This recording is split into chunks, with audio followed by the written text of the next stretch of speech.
Like most politicians, it wasn't easy getting Julius Malema to open up about anything other than politics. My life is politics. Even when I propose a girl, I use political analysis. What do you say? Our conversation was either going to be about politicking or maybe his love for local music. I play music a lot. When I'm alone, I play music, I DJ. When I'm in the company of friends, I DJ, and predominantly deep house and South African music, because I think that both kwaito and dance music in South Africa is unique and is of our own making, and we must celebrate it. And I think I was going to be DJing if I was not in a political space. But the last place you'd expect to find Julius Malema is at a Western Cape beachfront. The man himself admits that catching a wave is not his thing. The waves are so scary for me, but I do try to get in, especially the Durban beach, which is much more warmer than the Cape Town one, which is very cold. Born in Seshego, Limpopo on the 3rd of March 1981, Malema was largely raised by his grandmother. It was difficult for his epileptic domestic worker mom to make ends meet. So, unlike most of his schoolmates, he couldn't afford to go on school trips to the beach, and thus he never learned to swim. But his son Ratanang loves the ocean. Personally, I wouldn't take a decision to come to the beach because it has never been part of me. But my son likes places like this because during school holidays they must go on a vacation, and when they go back to school they must explain what they've seen during holidays, the places they visited and all that.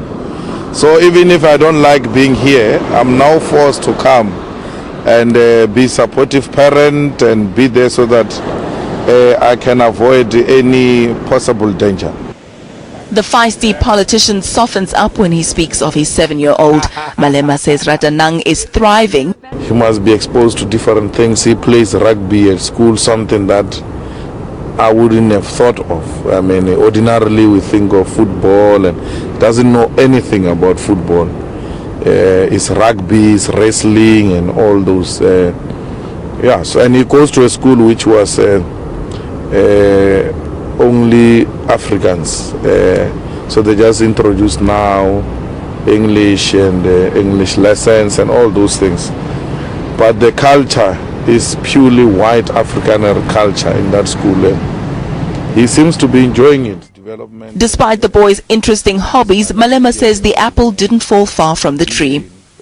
I think it's good. He must take after his father.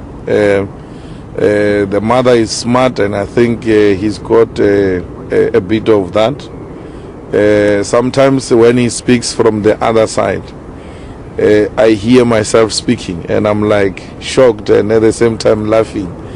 Why is this guy speaking like this? And sometimes he even says to colleagues there that you know, you make me speak like my father because you are not listening to me. Yeah, so it's very exciting to see the young Julius growing up. Malema says he can be quite a strict dad, but he doesn't often have to put his foot down.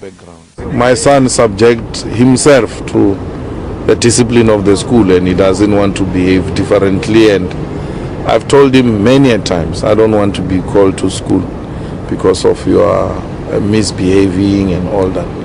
Yeah, so when I actually said to him, I want to be called to your school because of your misconduct. He says, what's that? What's misconduct? And I had to look for something else. Oh, misbehaving. Oh, no, Daddy, I'm a cool guy. I don't have problem. Malema didn't know his own father though, but says growing up in the ANC he was never short of positive male role models. His grandmother and late mother have refused to divulge the identity or whereabouts of his father, and Malema says he has no desire at all to find him. You know, the gentleman that they say is my father is one of many people who came to say no, they are actually my father. One of them is from Soweto. He says, no, impregnated your mother when she was in Soweto. My mother was never in Soweto all her life. So you can see that I've got too many, fathers all over, and it's very good. I'm actually rich that people want to be my parents. So it's very interesting. I think I'm a cool child. That's why everybody wants to be my father. My mother died almost 7-8 years ago. So she was there. I mean, when she passed away, that immediate growing up came to be, and as if that was the end of the stage. Then Ratanang was born. I had to grow up again to become a father. I mean, my mother passed away in August, and Ratanang was born in October, same year. So that